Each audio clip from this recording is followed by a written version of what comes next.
नमो भगवते वासुदेवाय। ओम नमो भगवते वासुदेवाय। ओम नमो भगवते वासुदेवाय। श्रीमद् भागवतम तीसरा कैंटो 26वां अध्याय और 37वां श्लोक। तो हम लोग सृष्टि की क्रिएशन के बारे में सुन रहे हैं। हमने सुना अंत में कि स्पर्श इंद्रियां, हमने सुना आकाश से ध्वनि हुई और उससे फिर ध्वनि के बाद क्या प्रकट होता है? आकाश में काल की गति से विकार होता है और स्पर्श तन मात्र, स्पर्श विषय जनरेट होता है और स्पर्श विषय से वायु और स्पर्श इंद्रियां यानी कि त्वचा जैसे जनरेट होती है, जो कि कोमलता, कठोरता वगैरह वगैरह समझ पाती है। तो उसके आगे क्या क्रिएट होता है? अब तक चालनम व्यूहनम प्राप्ति नेतृत्वम द्रव्य शब्दयो सर्व इंद्रियाणाम आत्मत्तव्यम वायो कर्म अभिलक्षणम। गतियों मिश्रण शब्दों को पदार्थों तथा अन्य इंद्रिय बोधों तक पहुंचाने एवं अन्य समस्त इंद्रियों के समुचित कार्य करते रहने के लिए सुविधाएं प्रदान करने में वायु की क्रिया लक्षित होती है। अभी वायु बड़ी इंपॉर्टेंट है। ये बाकी इंद्रियों को काम करने के लिए सुविधा प्रदान करती है। ये बड़ी इंपॉर्टेंट है वास्तव में। हमारे साइंटिस्ट लोगों ने वायु की ताकत को समझा। वायु से ही यंत्र चलता है। देखें कितने मशीन वायु के पावर से, प्रेशर से मशीनें चलती हैं। आपको मालूम है? कोई बिजली नहीं, कोई कुछ नहीं, उसमें प्रेशर से आप देखेंगे कितने ब्रेकिंग सिस्टम और कई फैक्ट्रियों में बहुत सारे प्रेशर से कई चीज़ें। वायु आप देखते हैं कई बार वो एयर पंप्स जो आपकी गाड़ी में चलते हैं, एयर प्रेशर, उस एयर प्रेशर से बहुत सारी मशीनें काम कर जाती हैं, मोटर्स चल जाती है, कई चीज़ें हो जाती हैं। बहुत काम की चीज़ है। हमारे शरीर में ये वायु प्रनुपात कहते हैं। वायु के जरा से इम्बैलेंस होने से सारा शरीर खराब होता है। आपको मालूम है? कहते हैं इसको वाय हो गई, कई लोग कहते हैं। तो है ना, अपान प्राण जो भी है, कई तरह की वायु शरीर के अंदर है। इनमें जरा से भी कहीं गड़बड़ होती है, वायु का इतना इंपॉर्टेंट रोल है। तो सारा का शरीर अंदर से होता है ना, कभी कहते हैं गैस हो गई, कमर में दर्द भी गैस से, पेट में दर्द भी गैस से, सर में दर्द भी गैस से। हाँ, वायु के इम्बैलेंस होने से इतना ये शक्ति प्रदान करती है वास्तव में हर चीज़ को। वायुदेव भी बहुत शक्तिमान है, हम देखते हैं। हाँ, उन्हीं की शक्ति हनुमान जी में भी हम देखते हैं। तो जो वायु है वो शब्दों को भी ट्रैवल कराती है। ऐसा ऐसा हम सुनते हैं, जब हम बोलते हैं तो ये ट्रैवल करते हैं थ्रू वायु, दूसरी जगह तक पहुंचते हैं। और आकाश इसको इनेबल करता है। आकाश के अंदर वायु है, जैसे हमने सुना अभी तक। वायु आने से ये शब्द ध्वनि भी ट्रैवल करती है। शरीर के अलग अलग यंत्र काम कर पाते हैं वायु के ठीक ठाक रहने से। इसलिए अधिकतर आयुर्वेद में इसका इलाज किया जाता है, वायु का पाचन। इसलिए वो कहते हैं ना, आयुर्वेद अक्सर कहता है कि तुम्हारे पेट से, क्योंकि जनरली पेट में खाना पड़े रहने जाने से आपको पाचन से क्या होता है, जैसे खाना आपके घर में पड़ा रह गया कहीं, आप देखेंगे उसमें ज़बरदस्त गैस पैदा होती है ना, सड़ जाता है। वो सड़ जाता है तो कई जीव जंतु हो जाते हैं, उसमें कई गैस पैदा होती है। और वो पेट के अंदर जब वो गैस पैदा होती है तो बहुत गड़बड़ जाती है। या आपने मल का त्याग नहीं किया, वेस्ट, उससे बहुत अब मल आके कहीं भी पड़ा रहता है, कितनी गैस निकलती है उससे। हाँ, तो वो गैसेज निकलती हैं तो शरीर में गड़बड़। इसलिए वो कहते हैं कि ये पेट को ठीक करो, गैस की जड़ है।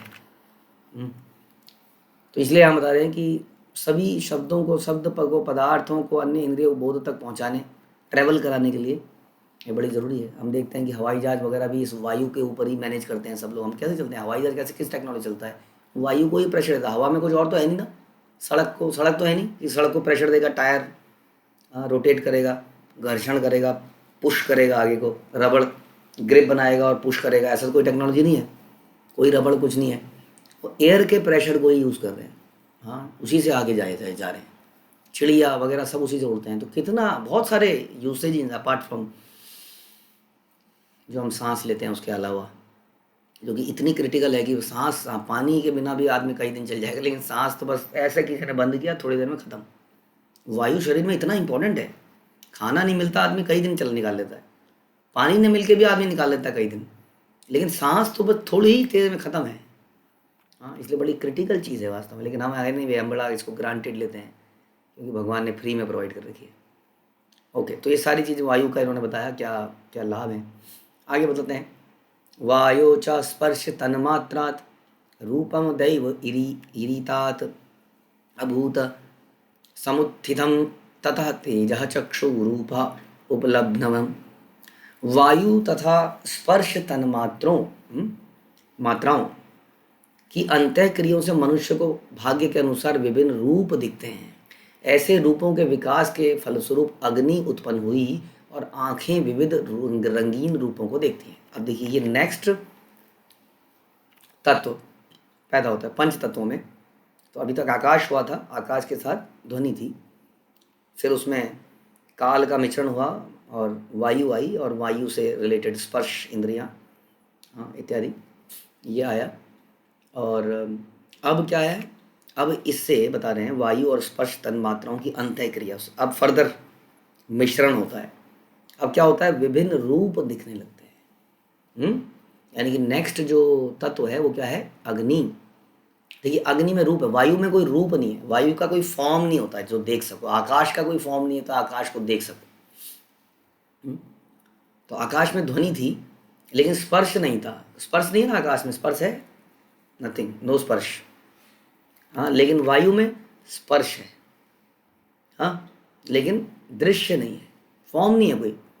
अब जो नेक्स्ट एलिमेंट आया अग्नि, इसके अंदर फॉर्म है, दिखता है, एक फॉर्म दिखती है। देखता ना जब कई बार यज्ञ होता है तो ऐसा लगता है अलग अलग आकृतियां निकल रही हैं अग्नि में से, देखता है ना अग्नि में कितना फॉर्म है।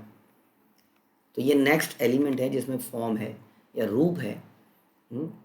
तो अब रूप है, हाँ, तो रूप को देखने के लिए आंखें हैं, उसकी इंद्रियां।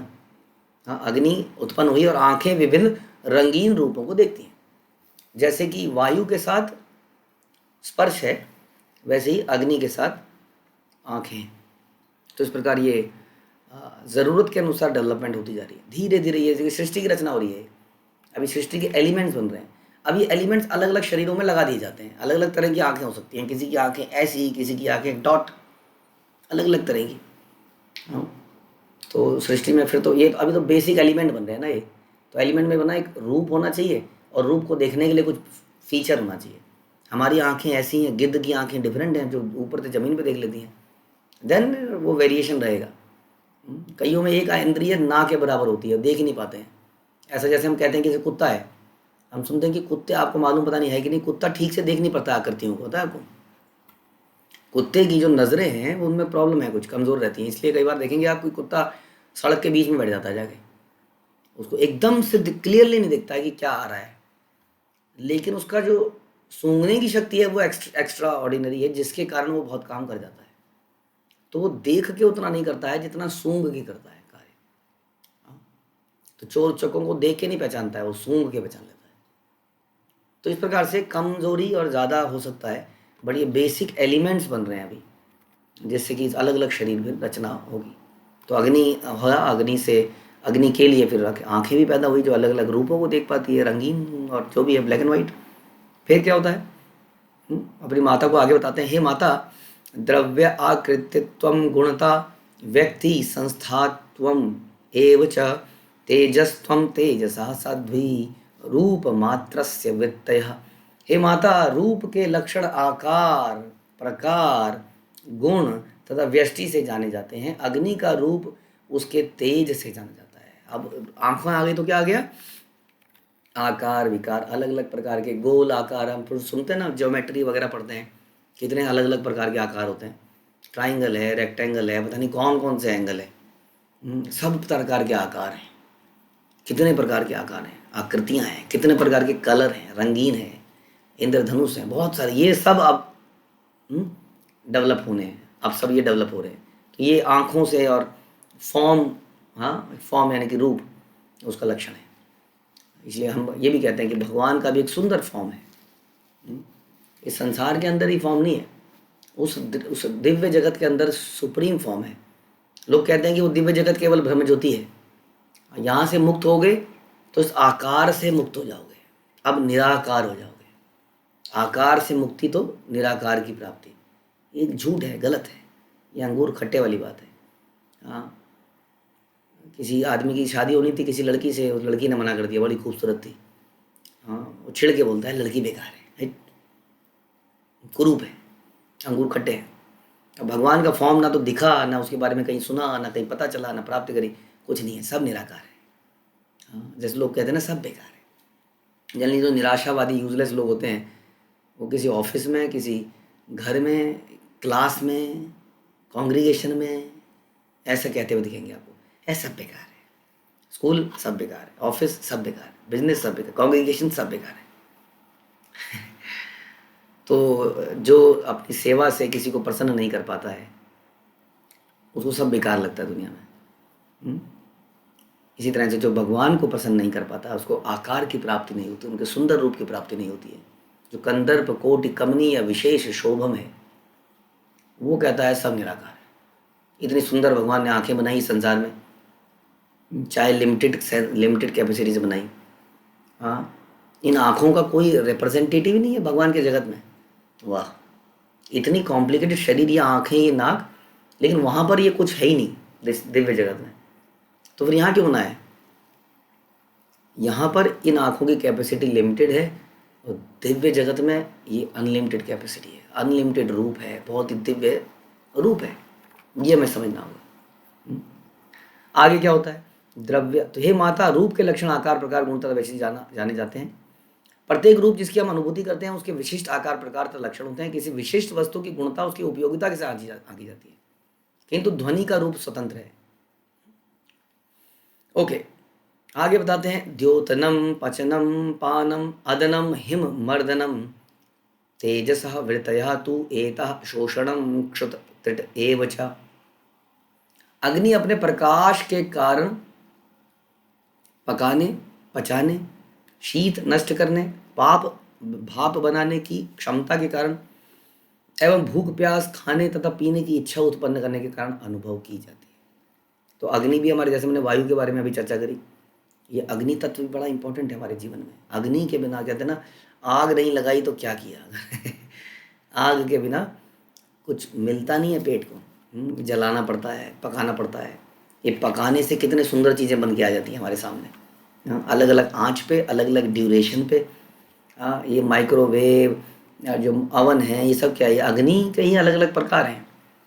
ऊष्मा दे के चीज़ों के फॉर्म को बदला जाता है। कितने सुंदर बेकरी है, बेकरी भी तो अग्नि से ही बन रही है। जितने बेकिंग प्रोडक्ट्स हैं, तो क्या क्या करता है? पकाने का काम करता है सबसे पहले तो। जीवन में हम जो भी इतनी सारी चीज़ें बनाते हैं वो सब इस अग्नि पर डिपेंडेड है।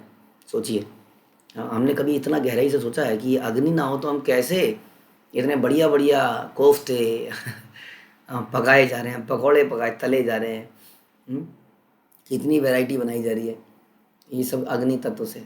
अगर ये ना हो तो क्या रह जाएगा? केवल कंदमूल खाने पड़ेंगे हमें।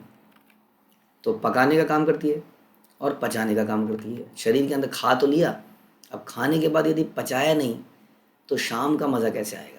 शादी में गए हुए थे, सवेरे भी पार्टी थी, शाम को भी पार्टी थी, अगले दिन भी पार्टी थी, लेकिन क्या करें, एक बार खाने के बाद ही बदहजमी हो गई, सारा मज़ा किरकिरा गया, पैसा वसूल नहीं पाए। कई लोग जाते हैं ना 5 स्टार होटल में, कहते ओ एक प्लेट 5,000 रुपये की है फॉर एग्जाम्पल, कहते खाता रहूँगा, 2 घंटे तक खाता रहूँ। कैसे खाओगे? तो खाया नहीं जाएगा, क्योंकि हमारी पचाने की शक्ति लिमिटेड है, वसूल नहीं पाएंगे आप।